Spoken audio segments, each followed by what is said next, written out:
You're listening to episode number 85. Welcome to the Inner Singer Podcast, providing you with tools and techniques that you need to accelerate your singing, your performance, and your inner game beyond what you thought was possible. And now, your host for the Inner Singer Podcast, Mike Goodrich. Well, hey there, everybody. Mike Goodrich here. Welcome to the Inner Singer Podcast. Thrilled that you are here and really looking forward to this episode. This is one that I've been playing around with the idea of this and finally doing it. I've been thinking about it quite a bit and got a lot of great ideas for this one. And this is something that nobody really does. And in 31 years of teaching, I really have only known one person that's a teacher ever in my whole life, in my whole career, that used a little bit of this. And it is such a fantastic tool for building the mix, for building great high notes, for getting through the bridges, for men and women. I mean, it really is just universally awesome. And the fun thing is, it's not a singing exercise. You don't need a piano to do it. It's pretty wild because it's not really singing. I know I'm just teasing with what this actually is, but I'm going to play a little bit of this woman who is not with us anymore. I think she was 70 years old back when I started teaching 31 years ago. But she worked with a lot of rock singers, 80s rock singers. She was kind of known as the grandmother of 80s rock. It's so interesting because I heard about her back then. She was in Los Angeles. I kind of came upon this thing years later when I just started noticing that I was hearing certain things in actors, not when they were singing. I was really impressed because I noticed that they were speaking when they got very emotional and spoke up high. They were actually speaking in their mix. And so I sat down at the piano one day and I gathered a few of these that was in my memory. There were a few actors that were in my memory doing this, and I could kind of have their sound in my ear. And I thought, well, let me find them doing this, and let me get to the piano and see what notes they're actually doing. And it was really fun. It was really interesting. I was inspired a little bit by remembering a character in an old TV show that I used to love. I'm totally dating myself now. None of you will actually know this show. I'm sure of that. It was called Lost in Space, and it was on many years ago. There's a remake. That's not the one I'm talking about. I'm talking about the original one, started in black and white, totally dating myself now. And it had a character called Dr. Smith. And Dr. Smith was a real jerk, actually. He was my favorite character on the show, but he was really a nutcase. The whole story, without going into too much and wasting your time on that, but the whole story was they were lost in space. This family was lost in space. And they had this doctor with him, Dr. Smith, and a 12-year-old boy named Will. There was always some alien conflict going on because they'd go from every week they were on another planet and there was another enemy to face, right? And Dr. Smith and Will would always be wandering around on this planet and they'd come to the enemy, right? And Dr. Smith was a complete coward, would grab Will and put Will in front of him, between the alien enemy and Dr. Smith. So he was shielding himself with his 12-year-old boy. But the way he would do it, when he spoke, it was kind of a very Shakespearean. He would do it like this, very emotional, very cowardly and very fearful. And he would grab Will and he'd put him in front of him. He'd go, "Oh no, William, oh no. And I just remembered that.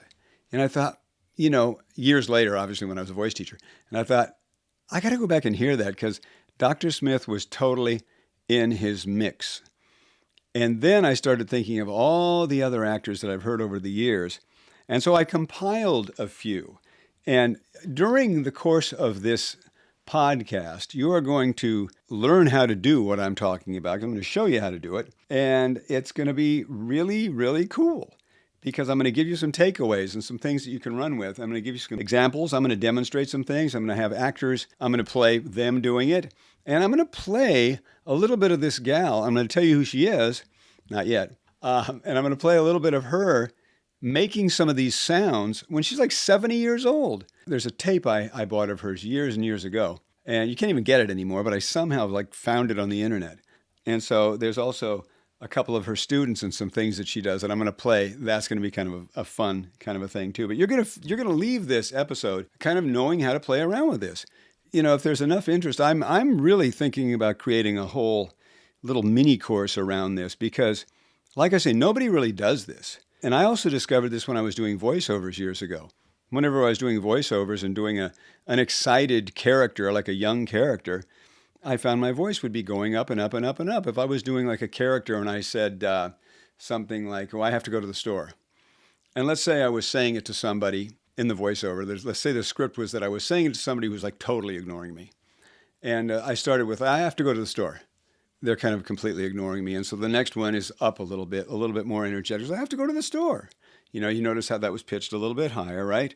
And then it would ultimately get to, you know, I have to go to the store, you know? I mean, like way, way up there. And I realized, you know, I'm just completely exercising my mix when I do that stuff. It has nothing to do with singing, but it really is a strong, really, really cool workout. Now, the first actor I'm going to play you, he's an actor, he's a comedian, and he's also a singer, but this is not him singing. This is him acting. It's Martin Short, one of my favorite comedians, one of my favorite entertainers. And this is him doing the voice of the Cat in the Hat. He did that a few years back. And I'm going to play Martin Short right now, and I'm going to play you what he's doing with that character. And then I'm going to show you, I'm going to tell you what notes he's on, and I'm going to show you what he's doing. Okay, so here we go. Did anyone lose a cookie jar? Delicious! You should really take better care of your cookies. So he's up there on a G, and he goes, did anyone lose a cookie jar? Delicious! You should really take better care of your cookies. I mean, that's all mix, right? Now, he does it a lot better than I do because he's a great character actor. But the idea is that's what he's doing. Did anyone? That's not did. He's not yelling, right? He's in his mix, which is really, really, really cool. And he's just speaking, but with a lot of emotion. The key to this stuff is to add a lot of emotion because that's what gets you really up out of your chest voice. It's a really cool technique. So now listen to this one. This is really cool, and this is really, really strong. To the thingamajigger! I mean, that's up around an A flat. And that's, you can tell that's really, really strong. He's up on to the thingamajigger. I mean, when you listen to that note, that's an A flat. To the thingamajigger. So that's really, really great. And he's just talking, but he's using a lot of emotion, and he's in his mix. Now listen to Nathan Lane, great actor, from The Producers, Mel Brooks' The Producers. And this is not him singing. This is him speaking. And he says, "O ye of little faith." And this is the prelude to a song. So it's not singing.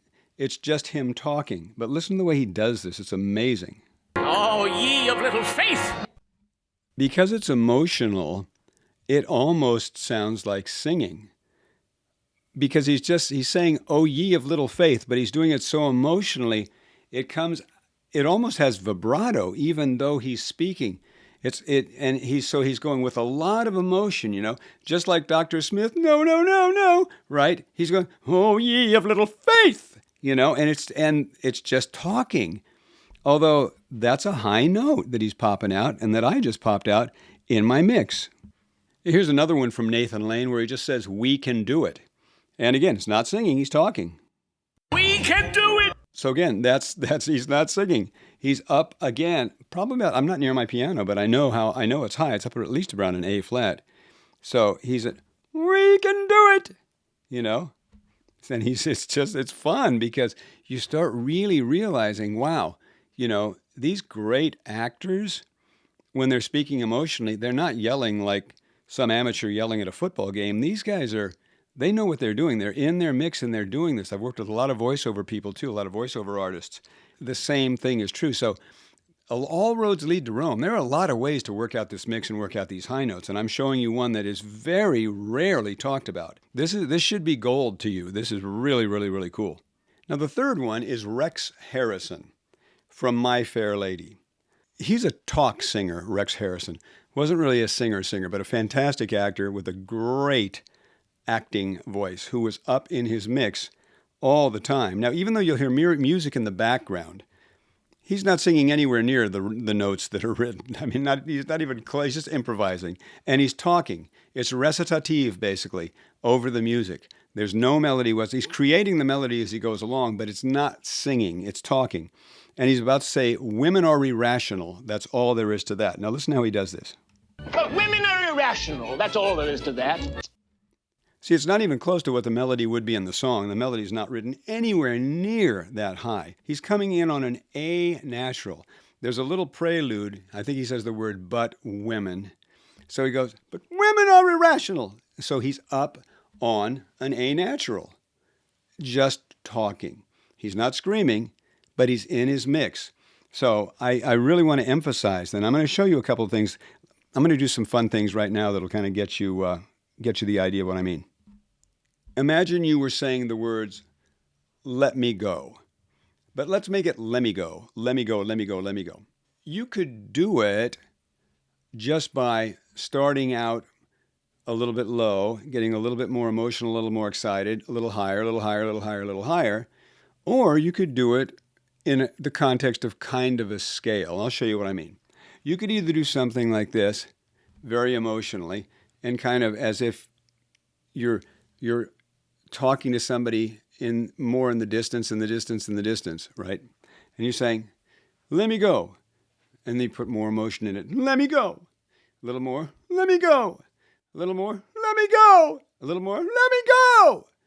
So if you wanted to turn that into a scale, you could go something like, let me go, let me go, let me go, let me go, let me go. You know, that kind of a thing. But you see how that works? I'm just talking. I'm not singing. There's no piano. But I'm exercising my mix like without anything, just because I know how to get there, and I'm adding a tremendous amount of emotion to kind of get me going. Just like the Dr. Smith. Oh no, William, no, no, no, no. Let me play you, let's right now. I'm getting so excited, right? I'm getting excited like everybody's here in this room. There's nobody here in this room, just me.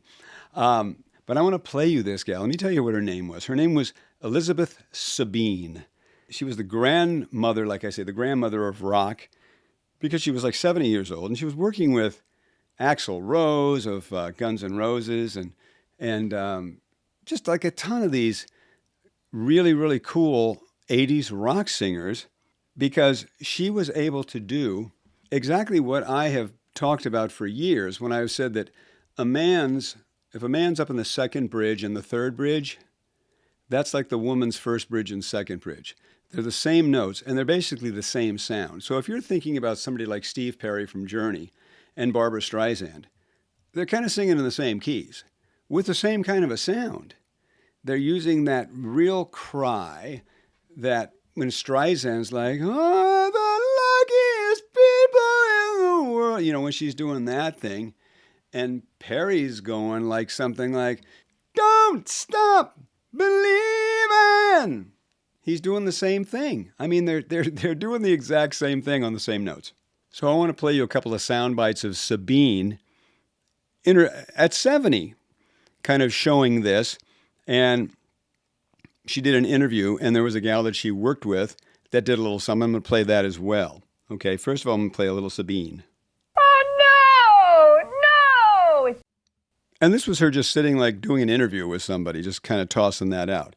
Those are up around E flats at least. And this is one of her female students in an interview as well. Go away! Saying go away. The same student saying daddy don't go. Don't go! Daddy, don't go! Don't go! And this is Sabine again at 70. The right to rock! Hey, Tommy, wait!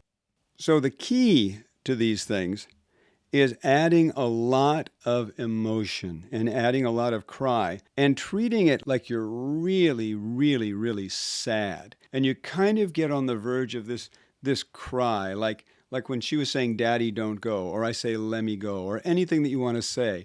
If you really get to that point, and you have to be kind of like an actor. you really start getting to that point where you feel like you're just going to start breaking down and crying. You're going to get that kind of thing going like that. Daddy, don't go, don't go. And you get that like the Dr. Smith thing, right? He was scared and crazy and cowardly. And he was, no, no, no, no. And that started happening. So if you work that cry, you really play around low first. Play around where you're just kind of getting the cry, the feeling of beginning to cry, kind of like, oh no, no, no, no, no. It's almost like you'll feel like a little puppy whimper. It's all in there, right? Because that really starts to build. When you have that kind of a, don't go, oh, don't go, don't go, don't go, don't go. It's a,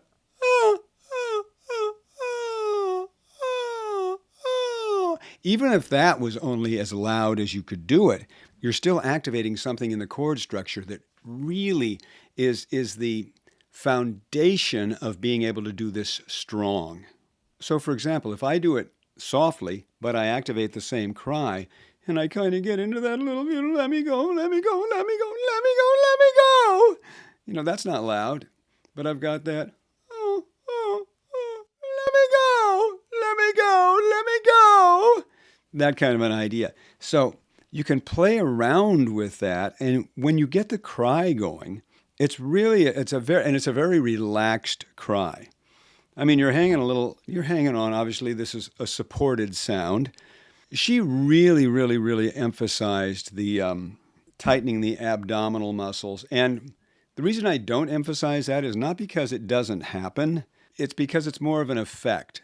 When you go to sing loudly, or you've got that cry going, and then you go to emphasize it with a little bit of energy, the abdominal muscles tend to follow through just by nature. Now, if they don't, you can help them out, obviously, by tightening them up a little bit. But most people, when told to do that, will do it way too much. And they'll go into a condition of exaggerated support, like they're doing crunches or sit-ups, and like they're trying to develop a six-pack, and they'll be hard as a rock, and that's just too much tension in there. The abdomen needs to be flexibly firm, okay? If you're bouncing on it a little bit with your fist, you got to be able to get in there pretty easily. It can't be rock solid so it doesn't budge. That's just way, way, way, way, way too tight. So I hesitate to say tighten the abdomen, like I say, because that's sort of a result. The body sort of does that when you go to sing loud and you energize and you cry. I mean, what do you do if you're crying? You kind of,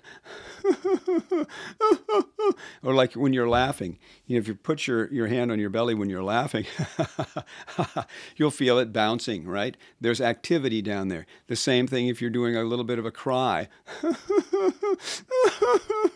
You feel the same thing. So this is what you're simulating when you do this. And you say something like, oh, no, no, no, no, no. My abdomen tightens automatically, but it doesn't tighten as if I'm doing a crunch. It gets flexibly firm because it has to follow through to support the air needed to support the vibration of the chords when I'm doing that, okay? So some of the key takeaways are that you've got to do this with a lot of emotion. That's what activates it. And a little bit of a cry, a little bit of sadness. Not that I want you to walk around sad, but that helps activate it as well. And a lot of emotion and a little bit of sense of urgency, as if you are saying don't go to somebody that's walking away and they're getting further and further and further and further away. First of all, you would start kind of a little bit more like don't go, and then they're not listening. They're beginning to go and you got like don't go, and then they're don't go. And they're getting a little further away. Don't go. Now they're so far away they can't hardly hear you. Don't go. Now let me say this as a disclaimer. Obviously, I know how to do this. Obviously, I know how to get into my mix and I know how to get into my high notes. I've worked like crazy for years and years and years to develop the ability to do this. So this is really, really easy for me.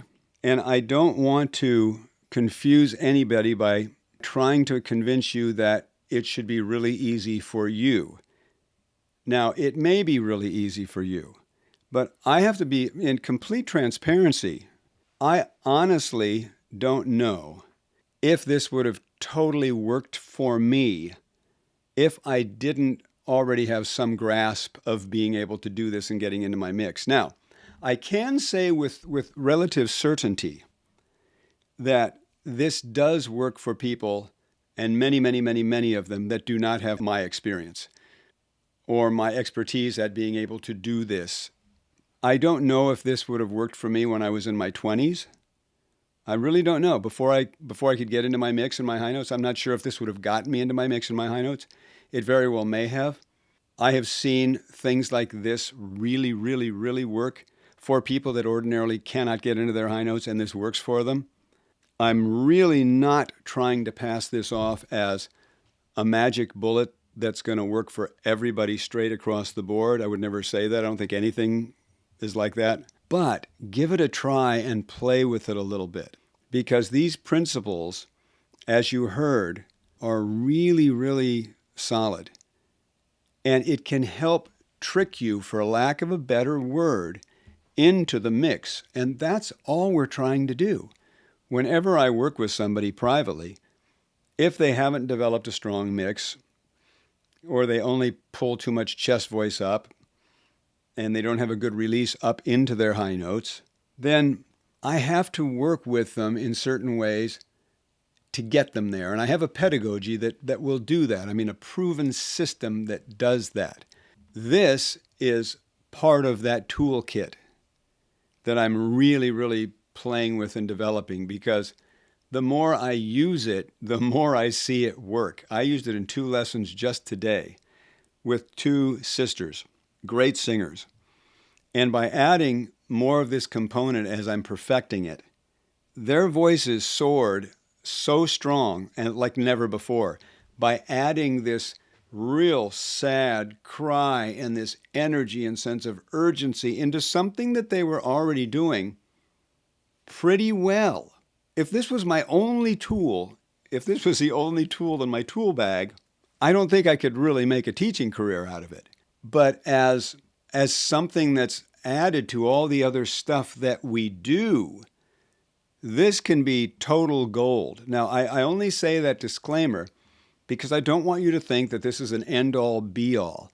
This is just another thing that really may work for you, even if this just gives you a glimmer of something. My feeling is this all the time. If I listen to a podcast or read a book or something, and any kind of a light bulb goes off, anything I didn't quite have before, or a new take on something that I didn't know before, I don't necessarily expect everything to always be life-changing, but that's what I'm hoping that this podcast is for you, because I'm so excited about this, and I was so excited to find Sabine and do some research on her and find a similarity in the things that we think about and that we did, even though that I'm not sure when she left this planet, but like I said, 30 years ago she was 70. It's really, really cool, and she had great success with this.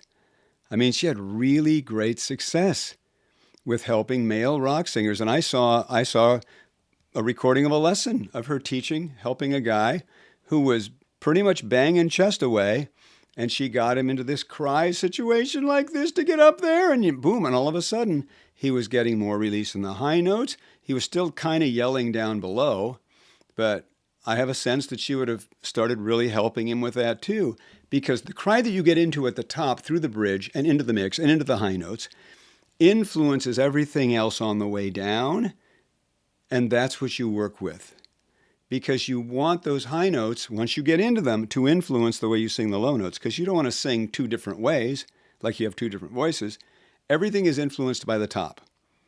All the low notes, the middle voice, everything is influenced by the way you get into the top. Otherwise, it's going to be real tough to get into the top, right? Everything is always from the top down.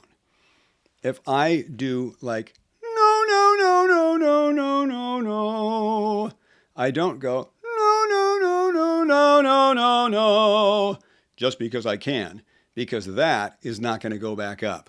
So anyway, I'm really excited about this whole cry, talky thing, whatever you want to call it. So play around with it. Let me know how it works for you. And like I say, it's just another tool in our toolkit, but it can be very profound and very, very useful. And it can really help expedite strengthening your mix and your high notes as long as you're doing it correctly. So there you go. If you need any help with this, give me a call. I'll put my number in the show notes. And totally always happy to help. This is a great tool. So anyway, I hope you've enjoyed this. Hope you got a lot out of it. It's been really, really fun for me. I was really excited to discover this and start really working on it and working it into what I do. And I've seen fantastic results, not only my own voice, but in all the people that I'm working with it on now. So play around with it. Let me know how you do. Okay, it's been fun, and I will see you in the next episode. Bye-bye. Thank you for listening to the Inner Singer Podcast. And please share this with all of your singing friends. And head on over to iTunes and subscribe. And if you found it of value, give us a nice rating. Thanks so much.